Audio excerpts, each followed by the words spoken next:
যখন ফ্রেশার রিসেপশনটা শুরু হলো তখন একজন ছাত্র দলের কর্মী তিনি হচ্ছে ঢুকতে চেয়েছেন ফিল্ম 17 ব্যাচের শরীফুল ইসলাম ছাত্রদল পরিচয়ে। তাকে ঢুকতে বাধা দেওয়ায় সে আমাকে বিভিন্নভাবে হুমকি প্রদান করে এবং সে এটাও উল্লেখ করে যে আমি যদি এখান থেকে বের হই আমার কি হবে সেটা হচ্ছে উনি ভেবে দেখতে এভাবে আমাকে সে হুমকি প্রদান করে। পরবর্তীতে আমি প্রক্টর স্যারকে হচ্ছে বিষয়টা অবগত করার পরেও প্রক্টর স্যার যখন তাকে হচ্ছে তার সাথে কথা বলে তখন সে প্রক্টর স্যারের সামনেও অনেক রুড ব্যবহার, বাজে ব্যবহার এবং আমি 16তম আবর্তনের হয়েও সে 17তম আবর্তন সে আমাকে তুমি এবং সর্বশেষ পর্যায়ে তুই টাঙ্গার করে পর্যন্ত সে আমার সাথে আচরণ করেছে। সে 17তম আবর্তন তাকে আমি হচ্ছে বলছি যে এজ এ 17তম আবর্তন হিসেবে আপনি ঢুকতে পারবেন না, তখনই সে আমার সাথে বাজে ব্যবহার করে এবং হুমকি প্রদান করে। স্কাউটের 16তম আবর্তনের মাহমুদুল ভাইয়ের সাথে হচ্ছে ফিল্মসের শরীফুল ইসলামের একটু কথা কাটাকাটি হয়। তো পরে আমরা জানতে পারি যে সেখানে শরীফুল ইসলাম সে একটা নির্দিষ্ট রাজনৈতিক দলের নাম উল্লেখ করে ওনাকে হুমকি দেয় যে ক্যাম্পাসে তুই কিভাবে বের হয়ে কি করিস সেটা দেখে নিও, বা ক্যাম্পাসে ঝামেলায় পড়তে না চাস তাহলে কথা বাড়াস না, এই টাইপের কিছু বলা হয়। তো আমরা আমাদের পক্ষ থেকে বিএনসিসি এবং স্কাউটের পক্ষ থেকে আমরা প্রক্টর স্যারকে বিষয়টা জানাই। তো পরবর্তীতে প্রক্টর স্যার হচ্ছে আসেন, উনি ওই যে হুমকিদাতা ওনাকেও ডেকে আনেন, সাথে আমাদের স্কাউট এবং বিএনসিসি সদস্যরা ছিলাম।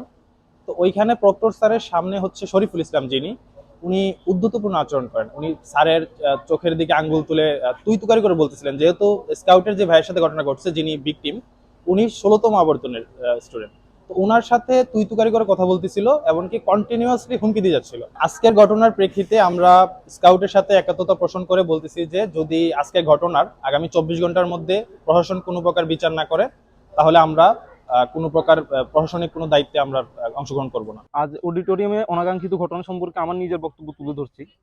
প্রথমত আমি সকাল 11টার দিকে আমার জুনিয়র নিয়ে অডিটে প্রবেশ করি, কারণ জুনিয়রের লেট হয়ে যাওয়াতে আমাকে বলাতে আমি হচ্ছে ওকে বসাই দিয়ে আসি।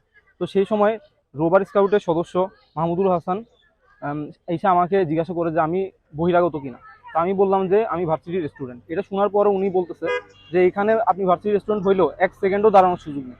তো আমি বললাম যেহেতু জুনিয়র এখনো বসে নাই, ওকে আমি সিটে বসে দিয়ে আমি এমনিতে চলে যাব, কারণ এই প্রোগ্রামটা আমার না। তো এইটা শোনার পরও উনি হচ্ছে জোরপূর্বক অনেকটা আমাকে বের করে নিয়ে আসে। তো এই ঘটনার পরে আমি ওডির পাশেই ছিলাম, পরে আবার উনি আমাকে ডাকাইছে। আমার ওডির পিছন আমার নিয়ে 6-7 জন রোভার স্কাউটের মেট, ওদেরকে নিয়ে হচ্ছে আমাকে জেরা করা শুরু করছে। এমনকি আমাকে জিজ্ঞাসা করা হয়েছে যে এক ছাত্র নেতার পরিচয় দিয়ে, যে ওনাকে জিজ্ঞাসা করিস যে আমার পরিচয় কি, আমার কি চিনোস কিনা।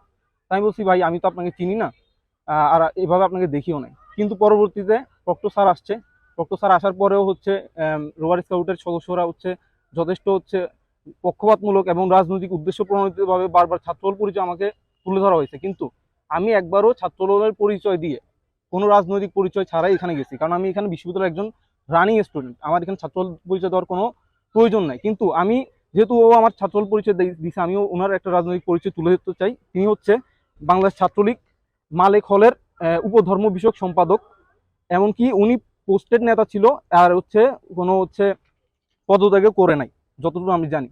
তো সেই হিসেবে কিনা আমার উপর এতটা ক্ষোভ আমি ঠিক বুঝে উঠতে পারিনি। আমরা অডিটোরিয়ামে আমাদের আজকে নবীনবরণ ছিল, নবীনবরণের প্রথমার্ধ আমাদের সমাপ্ত হওয়ার শেষ মুহূর্তে একটা অনাকাঙ্ক্ষিত ঘটনা ঘটছে আমাদের দায়িত্বপ্রাপ্ত রোভার স্কাউট এবং বিএনসিসি সদস্য যারা ছিল তাদের সাথে। তো আমরা এই অনাকাঙ্ক্ষিত ব্যাপারে আমরা অলরেডি অবগত আছি এবং আমাদের ছাত্র উপদেষ্টা এবং আমাদের বায়ো ফ্যাকাল্টির সহকারী প্রক্টর নাহিদ সুলতানা দুজনকে আমরা দায়িত্ব দিচ্ছি এই ব্যাপারটাকে ঘটিয়ে দেখার জন্য, এবং এটা আমরা শেষ করব। আশা করি আমাদের ইউনিভার্সিটি এবং আমার ছাত্রদের কারোর জন্য কোনো স্বার্থে আঘাত না হয়, সেভাবে আমরা একটা সলিউশনে বসার চেষ্টা করবো।